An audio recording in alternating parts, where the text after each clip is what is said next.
चलिए, तो आज का जो हमारा टॉपिक है, ठीक है, वो है लवक। लवक अर्थात प्लास्टिड। लवक को हम प्लास्टिड के नाम से जानते हैं, याद रखिएगा। यदि इसके खोजकर्ता की बात की जाए, यदि इसके खोजकर्ता की बात की जाए तो इसके खोजकर्ता में हिकेल का जो नाम है वो बहुत ज्यादा फेमस है। और यदि इसका नाम किसने दिया, ठीक है ना, इसका नामकरण किसने किया, सही लिख रहा था मैं, इसका नामकरण किसने किया, तो इसका जो नामकरण है वो शिम्पर ने किया हुआ है। शिम्पर। प्लास्टिड जो नाम है वो किसने दिया हुआ है, शिम्पर ने दिया हुआ है। जबकि इसकी खोज पौधों की पत्तियों में किसके द्वारा की गई है, तो हम कहेंगे हिकेल के द्वारा की गई। तो इसके खोजकर्ता कहलाएंगे हिकेल, जबकि इसका नामकरण किया गया है शिम्पर के द्वारा। लवक जो होते हैं तीन प्रकार के होते हैं। लवक जो होते हैं वो तीन प्रकार के होते हैं। अब ये तीन प्रकार के कौन कौन से, तो इनमें सबसे पहले आपको मैं पढ़ा देता हूं, वो है अवर्णी लवक। अवर्णी लवक। अवर्णी जो लवक होते हैं इनको हम लोग किस नाम से जानते हैं, ल्यूकोप्लास्ट के नाम से जानते हैं। ल्यूकोप्लास्ट, याद रखिएगा, अवर्णी लवकों को हम ल्यूकोप्लास्ट कहते हैं। अब ये जो ल्यूकोप्लास्ट है इसकी खास बात क्या है, तो याद रखिएगा ये रंगहीन लवक है। रंगहीन लवक है, ठीक है। लवक कहां पर पाया जाता है, भूमिगत भाग, भूमिगत भाग जैसे कि जड़, तने में पाया जाता है, ठीक। और याद रखिएगा इसका काम है भोजन का क्या करना, संचय। इसका काम है भोजन का संचय। ये खाद्य संचय का क्या करता है, काम करता है। तो इसकी तीन विशेषताएं हैं। विशेषता नंबर एक कि ये रंगहीन है। नंबर दो, ये पौधों के भूमिगत भाग मतलब जड़ और भूमिगत तने में पाया जाता है। तीसरी बात, ये केवल और केवल क्या करता है, भोजन के संचय का कार्य करता है। ये केवल और केवल भोजन के संचय का कार्य करता है, ठीक है, याद रखिए। अच्छा, अब इसके बाद इसके प्रकार हैं और इसके प्रकारों से क्वेश्चन पूछे जा चुके हैं। तो हम यहां पर बात कर रहे हैं इसके प्रकारों की। तो इसका पहला जो प्रकार है, इसका पहला जो प्रकार है वो है एमाइलो प्लास्ट। इसका हिंदी नाम है मंड लवक। इसको हिंदी में कहते हैं मंड लवक, लेकिन वो इंग्लिश में ही पूछा जाएगा तुमसे, ठीक है। एमाइलो प्लास्ट ये क्या करते हैं, ये स्टार्च या मंड का क्या करते हैं, संचय। याद रखिएगा, ये स्टार्च या मंड का क्या करते हैं, संचय करते हैं, ठीक है ना, एमाइलोप्लास्ट। नंबर दो एमाइलोप्लास्ट। इसके बाद आएगा यहां पर एलायोप्लास्ट। एलायोप्लास्ट, ठीक है ना। एलायोप्लास्ट की खास बात क्या है, तो ये जो होते हैं ये किसका, ये वसा का संचय करते हैं। वसा या लिपिड का संचय, याद रखिएगा, वसा या लिपिड का जो संचय है वो करते हैं ये, ठीक है। तो इससे वसा लवक कहा जाता है। क्या कहा जाता है, वसा लवक। कभी कभी यदि हमें नाम हिंदी में समझ में ना आए, कोई दिक्कत नहीं है, बाजू में इंग्लिश में लिखा रहता है, उसको पढ़ लो, समझ में आ जाएगा। कभी कभी वो नाम हिंदी से चेंज करके दे देता है, अजीबोगरीब नाम दे देता है, तो कोई बात नहीं, बाजू में इंग्लिश वाला पढ़ लो, वो ऑटोमेटिक समझ में आ जाएगा, तो ज्यादा चिंता की बात नहीं, ठीक है। नंबर 3, तीसरे नंबर पर आता है एल्यूरोप्लास्ट। एल्यूरोप्लास्ट। एल्यूरोप्लास्ट जो होता है इसको हम लोग प्रोटीनोप्लास्ट भी कहते हैं। प्रोटीनोप्लास्ट भी कहते हैं इसको, प्रोटीनोप्लास्ट। तो प्रोटीनोप्लास्ट की खास बात क्या है, तो इसके नाम से ही स्पष्ट है, ये क्या करेगा, ये प्रोटीन का क्या करेगा, संचय करेगा। ये प्रोटीन का संचय करेगा। तो इस प्रकार से एमाइलोप्लास्ट, एलायोप्लास्ट, एल्यूरोप्लास्ट, ठीक है ना। जो एमाइलोप्लास्ट है वो किसका संचय करेगा, तो हम कहेंगे स्टार्च या मंड का संचय करेगा। जो एलायोप्लास्ट है वो वसा का संचय करेगा। जो एल्यूरोप्लास्ट है वो किसका संचय करेगा, प्रोटीन का संचय करेगा। ठीक है ना। यहां से 6 क्वेश्चन बनते हैं, खाली इधर से 6 क्वेश्चन बनते हैं। कैसे? स्टार्च का संचय करने वाला मतलब लवक है, ये 3 नाम, और इसी के साथ मिलता जुलता एक और दे देगा, ठीक है ना। वसा का संचय करने वाला है 4 नाम, प्रोटीन का संचय करने वाला है 4 नाम, फिर वहां से उठाएगा। एमाइलोप्लास्ट संचित, एमाइलोप्लास्ट निम्न में से खालिस्तान खाद्य को संचित करते हैं, 4 नाम। एलायोप्लास्ट निम्न में से किसका संचय करते हैं, 4 नाम। एल्यूरोप्लास्ट किसका संचय करते हैं, 4 नाम। ऐसा करके वो 6 क्वेश्चन बना देगा, ठीक है नहीं। तो इस तरह से यहां पर हमने जान लिया कि ये तीनों अवर्णी लवक अर्थात ल्यूकोप्लास्ट के क्या है, प्रकार हैं। पहली बात कि ये अवर्णी लवक अर्थात ल्यूकोप्लास्ट के क्या है, प्रकार हैं, और इनका क्रम याद रखें, क्रम गड़बड़ हुआ सब गड़बड़ हो जाएगा। पहली बात एमाइलोप्लास्ट, फिर एलायोप्लास्ट, फिर एल्यूरोप्लास्ट, ठीक है ना। एमाइलो वसा, एलायो सॉरी एमाइलो स्टार्च, फिर एलायो वसा और एल्यूरो, तो आ जाएगा क्या, प्रोटीन। तो इनका क्रम याद रखना, क्रम गड़बड़ हुआ तो सब गड़बड़ हो जाएगा। तो इस तरह से यहां पर ये हो जाते हैं अवर्णी लवक। ये याद रखना, यहीं से क्वेश्चन आपका बनता है, बन भी चुका है, ठीक है ना, और बनता है। चलिए अब बात करते हैं दूसरे लवक की। अब हम दूसरा लवक लेके चलते हैं। दूसरा जो लवक है वो है वर्णी लवक। दूसरा जो लवक है वर्णी लवक है। अब वर्णी जो लवक है याद रखिएगा, इसको इंग्लिश में हम लोग कहते हैं क्रोमोप्लास्ट, इसको कहते हैं क्रोमोप्लास्ट, ठीक है ना। अब ये क्रोमोप्लास्ट क्या करता है भाई, तो याद रखिएगा पौधों में रंग प्रदान करने वाला ऊतक है। पौधों में याद रखिएगा हरे रंग को छोड़कर, हरे रंग को छोड़कर विभिन्न रंगों के लिए उत्तरदायी लवक है। पौधों में हरे रंग को छोड़ करके विभिन्न रंगों के लिए उत्तरदायी जो लवक है, उस लवक को हम किस नाम से जानते हैं, वर्णी लवक अर्थात क्रोमोप्लास्ट के नाम से जानते हैं। ये रंग आपने कहां देखे हैं, ये रंग आपने पौधे की पत्ती में देखा है, आपने फल भित्ति में देखा है, आपने पुष्प की पंखुड़ी में देखा है, पुष्प की पंखुड़ी का रंग। तो इन जगहों पे आपने जो रंग देखे हुए हैं वे सारे रंग हम कहेंगे वर्णी लवक या क्रोमोप्लास्ट द्वारा ही सुझाए जाते हैं, मतलब दिए जाते हैं। अब इसके बाद इसमें कुछ विशिष्ट वर्णक हैं, कुछ विशिष्ट वर्णक यहां पर हैं। अब वो वर्णक कौन से हैं तो आप देख लीजिए। इनमें पहले नंबर पर है लाइकोपीन। इसमें पहले नंबर पर है लाइकोपीन।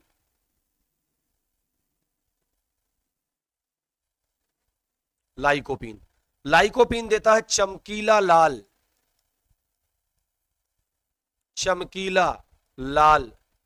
या नारंगी लाल रंग, चमकीला लाल या नारंगी लाल रंग, ठीक है ना। दूसरे नंबर पर है हिमेटोक्रोम।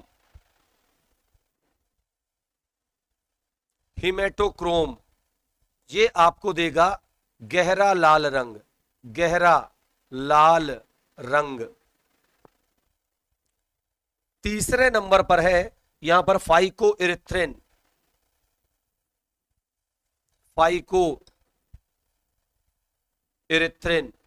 ये आपको देगा हल्का लाल रंग, ठीक है ना। ये पौधों की पत्तियों को हल्का लाल रंग देगा। तो लाइकोपीन हो गया चमकीला लाल, जिसको हम कहते हैं चटक लाल, ठीक है ना।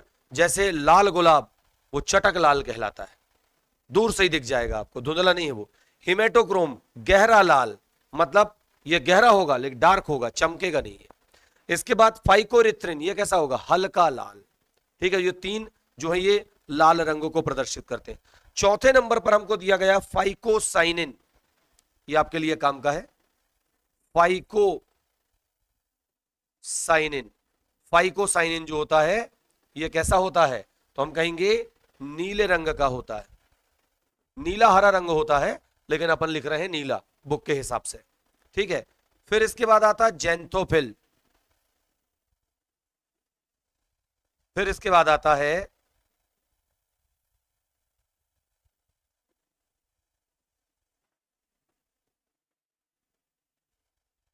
जेंथोफिल। ठीक है, इसके बाद आता है जेंथोफिल। जेंथोफिल जो है ये पीला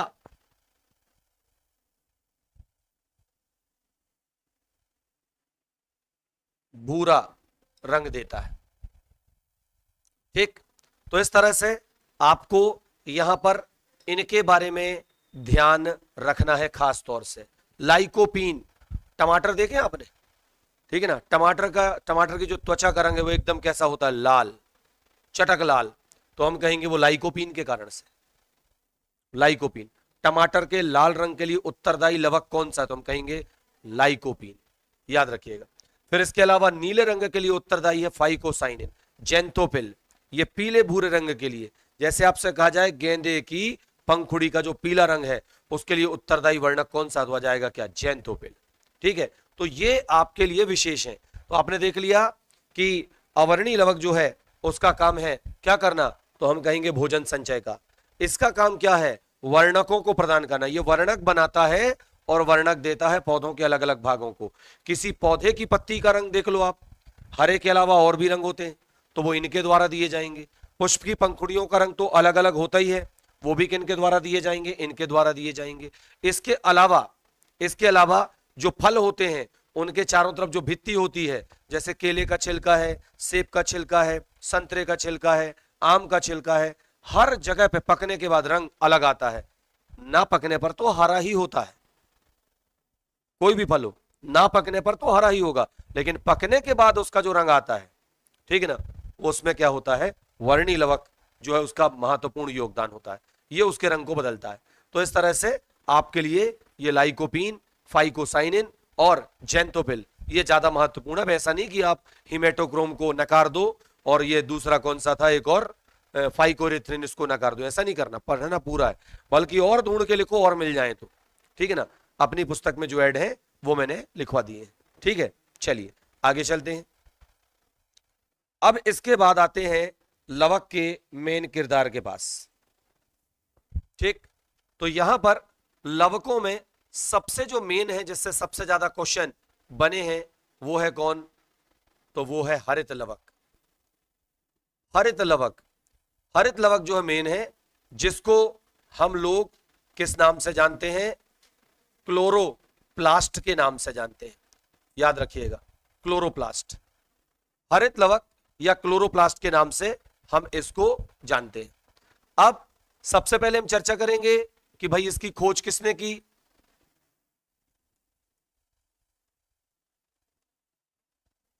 इसके खोजकर्ता कौन है, तो खोजकर्ता इसके हैं ल्यूवेनहाक। ल्यूवेनहाक, याद रखिएगा। और इसका जो नामकरण है, तो नामकरण भैया उन्होंने ही किया था, जिन्होंने पहले किया है, कौन, शिम्पर, याद रखिएगा। यदि लवक के खोजकर्ता पूछ ले तो हिकेल के साथ जाना है, लेकिन हरित लवक के खोजकर्ता पूछ ले तो ल्यूवेनहाक के साथ जाना है। और यदि लवक नाम किसने दिया, हरित लवक नाम किसने दिया, तो फिर तो एक ही है, शिम्पर। ठीक है, तो वहां व्यक्ति मार खा जाता है, लवक के खोजकर और हरित लवक के खोजकर्ता। ठीक है, तो उसको ध्यान रखना है। ठीक है, चलिए। अब हरित लवक आपने ऑलरेडी देखा हुआ है कि किस तरीके से यह बनता है।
तो यहां पर यह बन जाता है हरित लवक।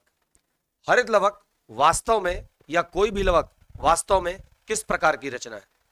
तो हम कहेंगे ये बिंब के आकार की रचना है। बिंब मतलब किसी चित्र में यदि कोई चीज आपको उभरी हुई दिखाई देती है तो आप कहोगे ये बिंब जैसा दिखाई दे रहा है। आ रही बात समझ में? यदि पानी में कोई चीज आपको उथली दिखाई दे रही है, आप कहोगे ये जैसे छोटा सा एक रेत का टापू है, कि पानी और उसकी छोटा सा रेत का टापू, आप कहेंगे ये बिंब के आकार का उभरा हुआ। जैसे किसी प्लेट को अपन सीधा रखें तो गहरा, पलटा दें तो हम कहेंगे ये बिंब के आकार का उभरा हुआ दिखाई दे रहा है। तो ये ऐसा ही होता है लवक, ठीक है ना। लवक अंदर से ऐसा दिखता है। लवक के चारों तरफ दोहरी झिल्ली होती है जिसको हम लोग सीमा निर्धारक झिल्ली कहते हैं, लेकिन अभी हम केवल यहां पर लिखेंगे कि यहां पर क्या होती है, दोहरी झिल्ली होती है। लवक के चारों तरफ क्या पाई जाती है, दोहरी झिल्ली पाई जाती है, याद रखिएगा। तो इसका मतलब ये भी दोहरी झिल्ली वाला। इसकी इस झिल्ली को मैंने इधर से कट किया है और उसके बाद ऐसा पलटा दिया है। मैंने ये जो झिल्ली है यहां से कट किया और कट करके क्या कर दिया, पलटा दिया है। तो आपको ये अंदर का स्ट्रक्चर दिख रहा है। अरे बात समझ में, ये ध्यान रखिएगा, नहीं तो आप सोचो कि ये टंगनी है, ऐसा ना सोच लो। क्या है ये, है ना, नहीं तो बैग एग वाला हो तो भाई वो ये टंगनी है इसको पकड़ने की, ऐसा नहीं है। ये जो झिल्ली इधर से काट के और इसको क्या कर दिया गया ऊपर, तो अंदर का स्ट्रक्चर दिखाई दे रहा है। ठीक, अब अंदर क्या क्या है, तो जैसे ही अपन इस झिल्ली को खोलते हैं तो सबसे पहले अंदर एक समांगी द्रव दिखाई देता है। एक समांगी द्रव दिखाई देता है। इस समांगी द्रव को हम कहते हैं स्ट्रोमा। हम कहते हैं स्ट्रोमा। हिंदी नाम क्या है इसका, हिंदी नाम क्या है, ये क्या है, पीठ। तो यह है पीठिका। क्या है ये, पीठिका, याद रखना अच्छे से,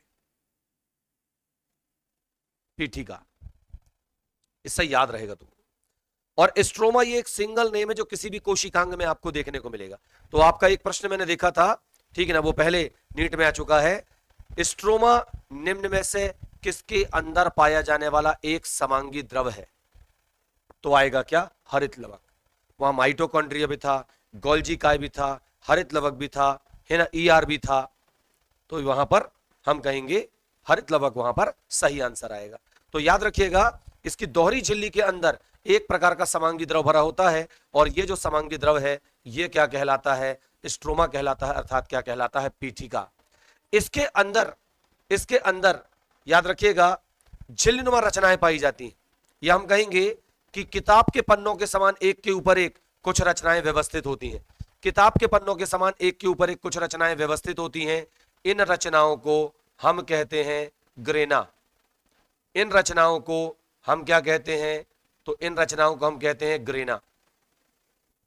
एक को कहते हैं ग्रेनम, एक को कहते हैं ग्रेनम, और सबको एक साथ कहते हैं क्या, ग्रेना। ये दोनों बहुत फेमस टॉपिक हैं, याद रखना, है ना। स्ट्रोमा इसलिए फेमस है क्योंकि प्रकाश संश्लेषण की अंधकार अभिक्रिया, डार्क रिएक्शन इसमें होती है। 11वीं में आपको पढ़ाया गया है, याद रखिएगा। प्रकाश संश्लेषण की अभिक्रिया दो पदों में होती है, प्रकाश अभिक्रिया, अंधकार अभिक्रिया। तो स्ट्रोमा या पीठिका इसलिए फेमस है क्योंकि इसमें प्रकाश संश्लेषण की अंधकार अभिक्रिया होती है। ये मैं अभी भी बता रहा हूं, और जब प्रकाश संश्लेषण पढ़ाऊंगा पाठ तो उसमें भी बताऊंगा, उसमें पूरा डिटेल रहेगा। अभी शॉर्ट क्वेश्चन। अब इसके बाद यदि मैं ग्रेना की बात करूं तो ग्रेना में प्रकाश संश्लेषण की प्रकाश अभिक्रिया पूरी होती है। कौन सी अभिक्रिया, प्रकाश अभिक्रिया पूरी होती है, याद रखिएगा। तो स्ट्रोमा या पीठिका में अंधकार अभिक्रिया पूर्ण होती है, जबकि ग्रेना में प्रकाश अभिक्रिया जो है वह क्या होती है, पूर्ण होती है ना। ये एक एक नंबर के समझ के चलो, 4 क्वेश्चन हो गए आपके वहीं वहीं, ठीक है ना। कि दोहरी झिल्ली पाई जाती है हरित लवक के चारों तरफ। समांगी द्रव जो होता है वह क्या कहलाता है, स्ट्रोमा, पीठिका, उसमें क्या होता है, अंधकार अभिक्रिया, ठीक है ना। फिर हम कहेंगे कि जो बेलनाकार रचनाएं हरित लवक के स्ट्रोमा में जो बेलनाकार रचनाएं दिखाई देती हैं वो क्या कहलाती हैं, तो ये जो बेलनाकार रचनाएं हैं ये कहलाती हैं क्या, ग्रेना, याद रखिएगा। और इनमें प्रकाश अभिक्रिया पूर्ण होती है, बेलनाकार रचनाएं। चलो ठीक, आगे चलते हैं। आगे इसमें हम देखें और क्या दिखाई दे रहा है, तो ये जो ग्रेना है, ये जो ग्रेना है, इस ग्रेना का निर्माण देखो सिक्के के आकार की झिल्लीनुमा रचनाओं से होता है, ठीक है ना। यदि अपन एक सिक्के को निकालें तो वो इस प्रकार से दिखाई दे रहा है, दे रहा है कि नहीं? तो ये जो सिक्के के आकार की रचना है, इस रचना का नाम है थाइलेकॉइड। इस रचना को हम कहते हैं थाइलेकॉइड, याद रखिएगा, थाइलेकॉइड। ठीक, थाइलेकॉइड के अंदर क्या पाए जाते हैं? तो हम कहेंगे थाइलेकॉइड के अंदर छोटी छोटी इकाइयां जो होती हैं, जिन्हें क्या कहा जाता है? क्वांटोसोम। क्वांटोसोम, इसे हरित लवक की इकाई कहा जाता है, इसे हरित लवक की इकाई कहा जाता है। तो थाइलेकॉइड के अंदर हरित लवक की इकाई, जिसे क्या कहते हैं? क्वांटोसोम, वो होता है। और इसके अलावा मैंने बताया होगा कि एक क्वांटोसोम के अंदर 230 अणु क्लोरोफिल के जो हैं वो पाए जाते हैं। इस बात को कहीं लिखवाया होगा मैंने, ठीक है? तो देख लीजिएगा, एक क्वांटोसोम के अंदर 230 अणु किसके पाए जाते हैं? क्लोरोफिल के पाए जाते हैं, जिसमें याद रखना, जिसमें 160 अणु जो होते हैं वो क्लोरोफिल ए के होते हैं और 70 अणु जो होते हैं वो क्लोरोफिल बी के होते हैं। ठीक है, याद रखिएगा। तो क्या समझे आप? बेलन के आकार की जो रचनाएं स्ट्रोमा के अंदर पाई जाती हैं, तो वे रचनाएं हो गई ग्रेना। ग्रेना की जो एक इकाई है, जो एक सिक्का है, वो कहलाएगा थाइलेकॉइड। थाइलेकॉइड के अंदर जो छोटी छोटी इकाइयां होंगी वो कहलाएंगी क्वांटोसोम। क्वांटोसोम हरित लवक की इकाई कहलाती है। फिर एक क्वांटोसोम के अंदर 230 अणु क्लोरोफिल के होते हैं और उनमें 160 क्लोरोफिल ए के होते हैं और 70 क्लोरोफिल बी के होते हैं, याद रखिएगा। ठीक है, तो इस तरह से, मतलब इसके अंदर भी जा सकते हैं अपन और अभी, लेकिन इतना ठीक है, इतना ठीक। अच्छा, अब प्रश्न उठता है, यहां से एक प्रश्न बनता है, प्रोकैरियोटिक जीवों में प्रकाश संश्लेषण की क्रिया कौन कराता है? प्रोकैरियोटिक कौन कराता है? थाइलेकॉइड कराता है। प्रोकैरियोटिक जीवों में प्रकाश संश्लेषण की क्रिया थाइलेकॉइड कराता है, क्योंकि प्रोकैरियोटिक जीवों की खास बात क्या है? उनमें दोहरी झिल्ली वाला कोई कोशिकांग नहीं पाया जाता। तो ये दोहरी झिल्ली वाला है। प्रोकैरियोटिक जीवों में दोहरी झिल्ली वाला कोई कोशिकांग नहीं होता, तो प्रोकैरियोटिक जीवों में हरित लवक नहीं मिलेगा, तो फिर वो प्रकाश संश्लेषण कैसे कर लेंगे? तो वो प्रकाश संश्लेषण करते हैं थाइलेकॉइड के माध्यम से। ठीक है ना, याद रखना है। उनमें क्या पाया जाता है? तो उनमें हम कहेंगे थाइलेकॉइड पाया जाता है, तब वो प्रकाश संश्लेषण करके और अपना भोजन बना पाते हैं, नहीं तो कैसे बना पाते? फिर इसके अलावा यहां पर क्या पाया जाता है? तो यहां पर हम कहेंगे पाया जाता है डीएसडीएनए, दोहरे सूत्र वाला डीएनए पाया जाता है, याद रखिएगा। इसके अलावा इसमें क्या पाया जाता है? 70S राइबोसोम पाया जाता है, 70S राइबोसोम पाया जाता है। इसके अलावा इनमें छोटी छोटी क्या पाई जाती हैं? वसा की बूंदें पाई जाती हैं।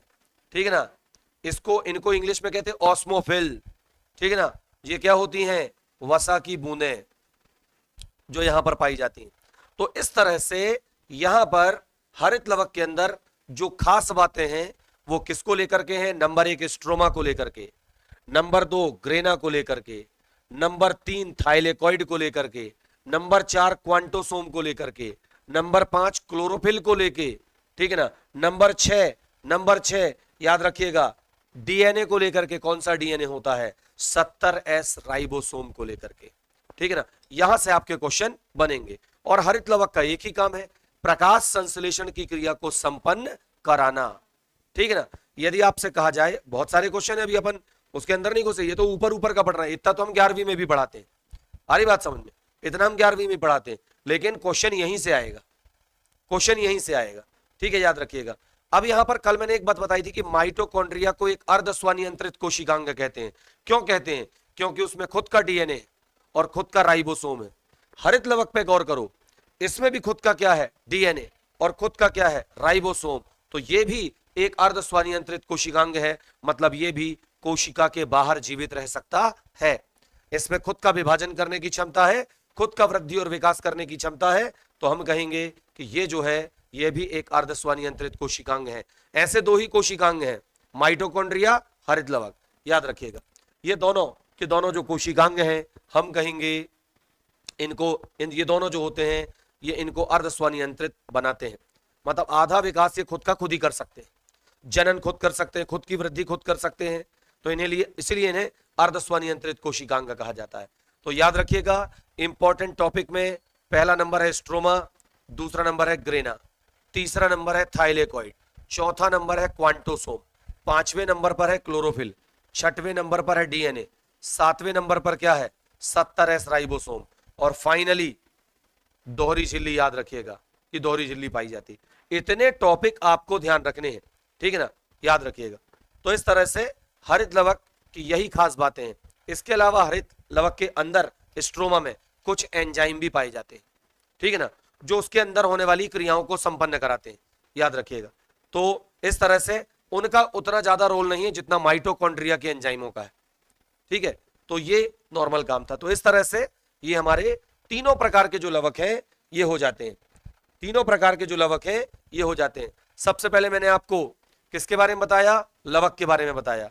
लवक जो है याद रखना सभी पौधे और कुछ प्रकाश संश्लेषी प्रोटोजोआ जो होते हैं इनमें पाई जाने वाली बिंब के आकार की मतलब उभरी हुई रचनाएं होती हैं, जिनकी खोज सबसे पहले हिकेल ने की थी। नामकरण प्लास्टेड या लवक नाम प्लास्टेड नाम शिम्पर ने दिया था। फिर अवर्णी लवक की मैंने खास बात बताई कि ये रंगहीन होते हैं, भूमिगत भागों में पाए जाते हैं और भोजन संचय का काम करते हैं, ठीक है ना। फिर मैंने बताया स्टार्च का संचय कौन करेगा, वसा का संचय कौन करेगा, प्रोटीन का संचय कौन करेगा, ठीक है। फिर अगले नंबर पर हम पहुंच गए कहां पर, वर्णी लवक में। हम वर्णी लवक पे आ गए। वर्णी लवक भी बहुत आसान था, हरे रंग को छोड़ के दूसरे रंगों को प्रदान करने वाला लवक। वैसे ऐसा नहीं है, ये हरे और सारे रंगों के लिए उत्तरदायी है, लेकिन इसमें से जो हरे रंग के लिए उत्तरदायी है उसको हरित लवक कह दिया गया। हरित लवक इसका भाग है, अलग हिस्सा नहीं है, लेकिन हम उसको अलग से पढ़ते हैं। बात ये है भाई, पौधों में विभिन्न रंगों के लिए उत्तरदायी ये है, हरे रंग के लिए भी यही उत्तरदायी है, लेकिन चूंकि हरा रंग अपने आप में एक विशेष है जो हर पौधे में पाया जाता है, तो उसको पर्टिकुलर इससे निकाल के और अलग हेडिंग बना दी गई है, ऐसा है। बाकी वो भी इसी का भाग है, ठीक है, याद रखिएगा। तो इसलिए हमने हरे रंग को छोड़कर लिखा, लेकिन हरा रंग इसी के अंतर्गत आता है, लेकिन इसलिए छोड़ दिया क्योंकि हम उसको हरित लवक में लिखें, याद रखिएगा। फिर मैंने बताया यहां पर लाइकोपीन, हेमेटोक्रोम, फाइकोरिथ्रिन, फिर फाइकोसाइनिन, जेंथोफिल, ये अलग अलग रंगों के लिए उत्तरदायी हैं, ठीक है ना। कोई चमकीला लाल देगा, कोई गहरा लाल देगा, कोई हल्का लाल, कोई नीला, कोई पीला भूरा, ठीक है ना। इस प्रकार से पीला और भूरा ध्यान रखना, इस प्रकार के रंग प्रदान करेगा। और फाइनली मैंने आपको क्या बता दिया, तो हरित लवक भी समझा दिया, ठीक है। और आप इसे अलग से भी देख सकते हैं।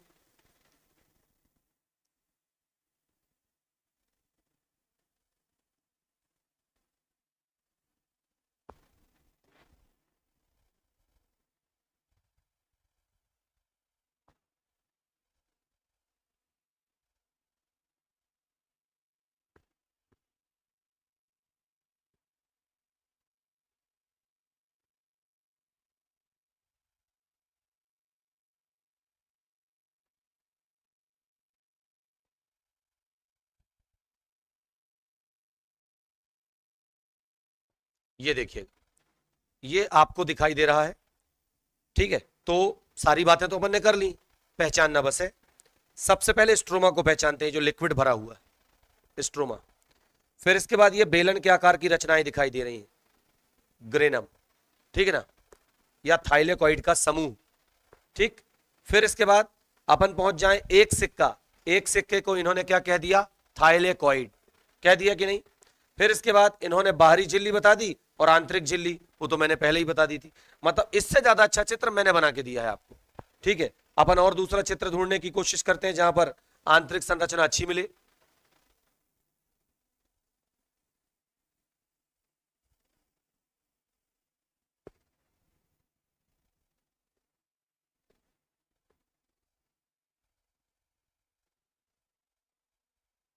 ये आ गया, इसको देख सकते हो। इसमें नई चीज आपको क्या देखने को मिलेगी, इसमें नई चीज आपको देखने को मिल रही है डीएनए, जाल जैसी रचना दिखाई दे रही, ये डीएनए को बता रहा है, ठीक है ना।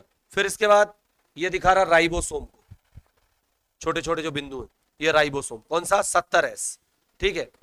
और बाकी इनर मेम्ब्रेन ग्रेनम वही है, एक पूरा ये जो चट्टा है ये ग्रेनम, ठीक है, मतलब बेलन के आकार की रचना ग्रेनम, तो बाकी सब कुछ वही, ठीक है।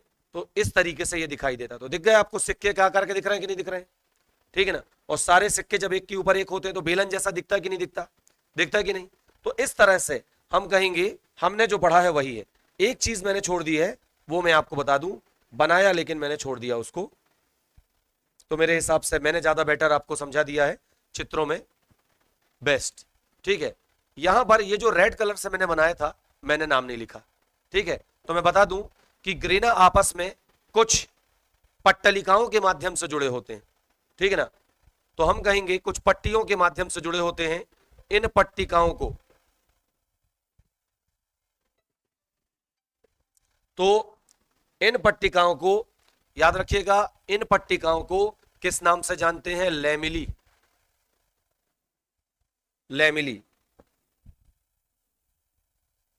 ग्रेना आपस में जिन पट्टियों के माध्यम से जुड़े होते हैं उन्हें लैमिली या उन्हें क्या कहते हैं, पट्टलिकाएं, उन्हें लैमिली या क्या कहते हैं, पट्टलिकाएं कहते हैं। आगे बात समझ में। तो इस तरह से हम कहेंगे ये हो जाते हैं, मतलब ये हो जाता है इसका काम पूरा, ठीक है। तो आपने देखा कितने आसानी से सारे जो लवक हैं उनको समझा जा सकता है और पूरी बातें अपनी क्लियर की जा सकती हैं, ठीक है। तो जो लोग भी ये वीडियो देख रहे हैं, यदि उनमें से किसी को बीएससी नर्सिंग का कोर्स लेना है, बीएससी नर्सिंग का कोर्स लेना है या फिर पीएनएसटी एग्जाम को निकालना है, तो हमारा ऑफलाइन और ऑनलाइन कोर्स जो हमारे ऐप पर उपलब्ध है, ठीक है, याद रखिएगा ऑफलाइन और ऑनलाइन।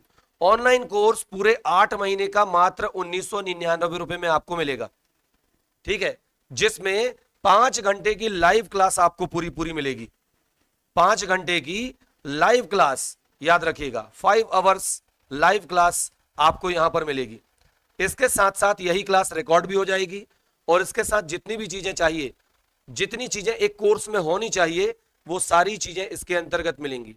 तो जो बच्चे हमारे ऑफलाइन सेंटर में नहीं पहुंच सकते, बाहर के हैं, तो वो इस कोर्स को परचेस कर सकते हैं एमसीसी क्लासेस ऐप के माध्यम से, ठीक है। तो उसको डाउनलोड कीजिए, कोर्स को सर्च कीजिए और उसके बाद आप बहुत आसानी से कोर्स को परचेस कर सकते हैं और अपनी पढ़ाई जीरो से स्टार्ट कर सकते हैं। इस टॉपिक को देख करके आप समझ जाना कि क्लास के अंदर किस टाइप की पढ़ाई होगी। ओके, तो चलिए मिलते हैं अगले वीडियो में।